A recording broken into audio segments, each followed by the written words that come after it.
Olá, colecionadores e seguidores do canal Coisa de Colecionador. Muita gente me pede dicas para começar a ler um determinado personagem ou para ler alguma coisa nova, diferente, alguma coisa boa, ou alguma coisa que tenha escapado, tal. E eu então vou começar a preparar uma série de vídeos curtos e um pouquinho mais longos, né? Curtos até 3 minutos, mais longos até 10 minutos, indicando alguns títulos que eu acho fundamentais de um determinado personagem, tá? E é nada mais justo do que começar essa sériezinha pelo Batman, né? Porque o Batman é, sem dúvida nenhuma, um dos maiores ícones da história dos quadrinhos, né? Eu diria que os maiores ícones são o Super-Homem e o Batman e talvez a Mulher Maravilha. Logicamente, a Marvel vem logo em seguida e tem muita gente excelente ou tão boa quanto, ou até melhor, não importa.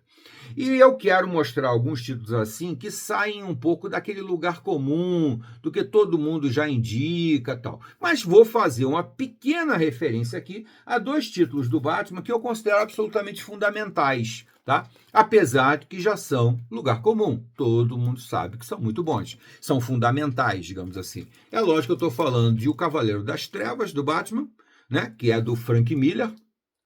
É uma obra obrigatória, principalmente para quem gosta de Batman, mas também para quem quer perceber a grande transformação que aconteceu nos quadrinhos nos anos 80. E um dos títulos que semeou essa grande transformação, que transformou o que havia antes, que eram quadrinhos de super-heróis para crianças e adolescentes, em quadrinhos de super-heróis para adultos. E uma das obras que marca esse início, inegavelmente, é O Cavaleiro das Trevas. Não posso deixar de citar o Demolidor, do Frank Miller, que veio antes, o Camelot 3000 e o Monstro do Pântano, do Alan Moore, e também do Alan Moore, que veio logo depois, o famoso Watchmen.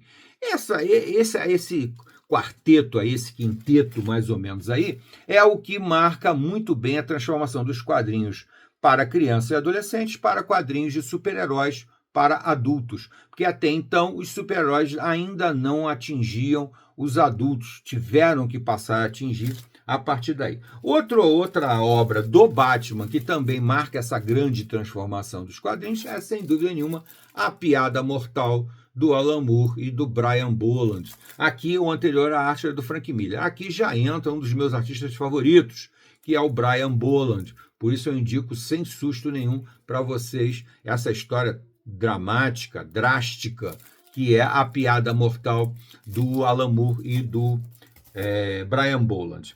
Além disso, eu vou indicar para vocês que aquela coleção DC Lendas, Lendas do Batman, a coleção A Lenda do Batman, da DC Comics, publicada pela Eagle Moss. Tá? Um dos títulos que é muito bom, que eu acho fundamental, é Terrores Noturnos.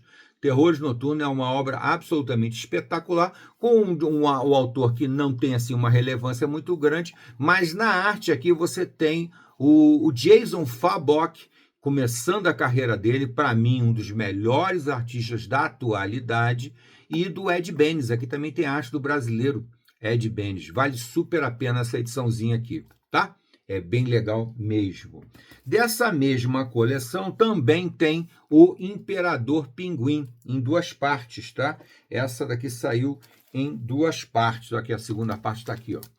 O Imperador Pinguim. Imperador Pinguim, aqui também com arte do... não, aqui acho que é o... Aqui não, aqui é o... Desculpa, eu falei uma bobagem aqui. Aqui é o David Finch, e o Ed Benes. David Finch e o Ed Benes, tá? Eu confundi a edição aqui agora. Tá? E aqui no Imperador Pinguim, sim, aqui é o Jason Fabok, começando a carreira dele e tal. Aqui é o David Finch, que é um artista que eu também adoro. São traços muito semelhantes, David Finch, o Jason Fabok. Posso botar aí também o Brian Hitch, que são artistas que eu gosto demais. E o Imperador Pinguim, então, aqui tem o Jason Fabok e o Andy Clark nos desenhos. O Jason Fabok e o Andy Clark, tá? Muito bem. Além disso aqui, o que eu posso indicar para vocês? Eu tenho que indicar para vocês o Silêncio, Batman Silêncio, do Jeff Loeb e do Jim Lee. Aquela fase inicial do Jim Lee fazendo o Batman, né? Criando até um vilão novo, o Silêncio, né? O Rush. Foi criado um vilão novo aqui pelo Jeff Loeb e pelo Jim Lee. Isso aqui também é um material muito bom. Eu gosto muito da arte do Jim Lee. Lógico que o Jim Lee é um artista espetacular, mas eu gosto muito do conceito, do visual que ele dá ao Batman. Eu gosto bastante do... Mas também gosto do David Finch, também gosto muito do Brian Hitch desenhando o Batman. Eu gosto do Gary Frank desenhando o Batman. Tanto é que outra obra que eu vou indicar demais é Batman Terra 1. Batman Terra 1, do mestre Geoff Johns e do Gary Frank, outro grande artista de quadrinho. Todos os títulos do Batman que eu estou indicando para vocês são títulos que têm uma arte excepcional, uma arte belíssima. E dessa fase Terra 1, que a DC Comics lançou, que é uma pegada bem mais adulta na narrativa do Batman, na minha opinião, o melhor Terra 1 é o do Batman. Depois da Mulher Maravilha, e o que eu não gostei foi só o do Super-Homem. Do Super-Homem eu não gostei. Mas esse aqui eu gosto bastante mesmo, por causa dessa dupla maravilhosa, né? Geoff Johns e Gary Frank, né? Vamos lá. Também tenho que indicar para vocês aqui do diretor, escritor Scott Snyder. Eu tenho que indicar para vocês com a arte do Greg Capullo, que dos artistas que eu estou mostrando aqui é o mais fraco, na minha opinião, mas é logicamente um grande artista também, é o Greg Capullo, tá? E é o Último Cavaleiro das Trevas. O Último Cavaleiro das Trevas, que é uma minissérie que até hoje a Panini não republicou, saiu em 3 volumes, tá? 3 volumes, e é bem legal. É o futuro distópico do universo da DC Comics. E o Batman vai fazer uma jornada por todo esse universo distópico. Ou seja, a Terra foi destruída, o universo da DC foi destruído, e ele vai fazer um passeio como o último sobrevivente. Por isso que ele é o último Cavaleiro das Trevas. É um pouco mais do que isso. Ele é o último Cavaleiro da DC Comics. Né? E nesse trajeto ele vai encontrar muito da história, do passado da DC Comics. É bem legal essa história aqui, uma ideia bem legal. Saiu pelo selo Black Label, que é aquele selo que substituiu o selo Vertigo. Então você já sabe que é uma história bem mais voltada para o público adulto. Criança, adolescente, não vai gostar disso aqui, com certeza, tá? Bom, aí eu sou obrigado a falar, logicamente, do Tom King, né? Aí eu tenho que falar da série do Tom King. Aqui a série mensal do Batman do Tom King, eu acho excepcional. Se eu não me engano, isso aqui já tem 14 ou 15 volumes. Esse aqui é o volume 1. Mas tem 14 ou 15 volumes e é uma série muito boa do Batman mesmo, com vários artistas muito bons. Aqui, por exemplo, desenhado pelo David Finch, que é um caso, né? O David Finch é um dos grandes artistas, mas tem também o Michael Janin, tem o Ivan Reis, só tem gente top nessa série escrita pelo Tom King e só com artistas muito bons. E aqui ele já tem, aqui tem a ajuda também do Scott Snyder, tá? O Scott Snyder, que fez o último Cavaleiro das Trevas, ajudou ele aqui também, né? Entrou aqui no trabalho de Batman Cavaleiro das Trevas.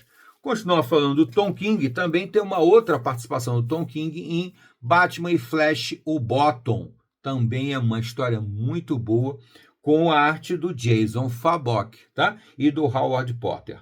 Mas aqui o que conta é, para mim, a arte do Jason Fabok, que eu acho sensacional. A história aqui, ela tem o primeiro nome do Josh Williamson, mas tem o Tom King também. Continuando falando de Tom King, que é um dos autores que mais escreveu coisas legais do Batman, eu tenho que falar da série que é praticamente uma continuação dessa série do Batman do Tom King, a série mensal do Batman do Tom King. Quando ele saiu, ele voltou para escrever a minissérie Batman e a Mulher Gato, que saiu em 3 volumes, tá? A Panini já está devendo publicar isso aqui num volume único.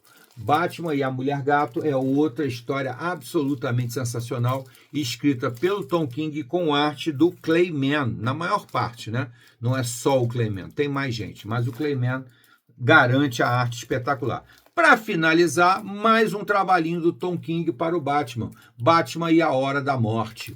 A Hora da Morte do Batman, que tem aqui a arte do David Marquez. David Marquez também saiu em 3 volumes.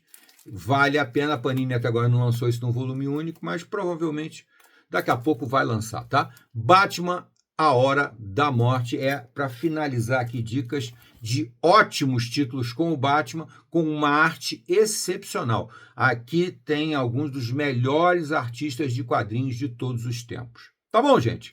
Eu espero que vocês tenham gostado. Se chegou até aqui, você bota o gostei ou não gostei. Faz parte da brincadeira. Não deixa de se inscrever no nosso canal. Vem para o nosso fã-clube. Vem para o nosso clube de membros no YouTube, fã-clube no TikTok, tá? Porque vai ter muito mais dicas também de outros personagens. Vou preparar material de outros personagens também. Hoje foi até fácil, porque o Batman realmente tem um grande material, tem muita coisa boa, e eu só selecionei aqui material com grandes artistas, alguns dos melhores artistas de quadrinhos de todos os tempos. Até a próxima.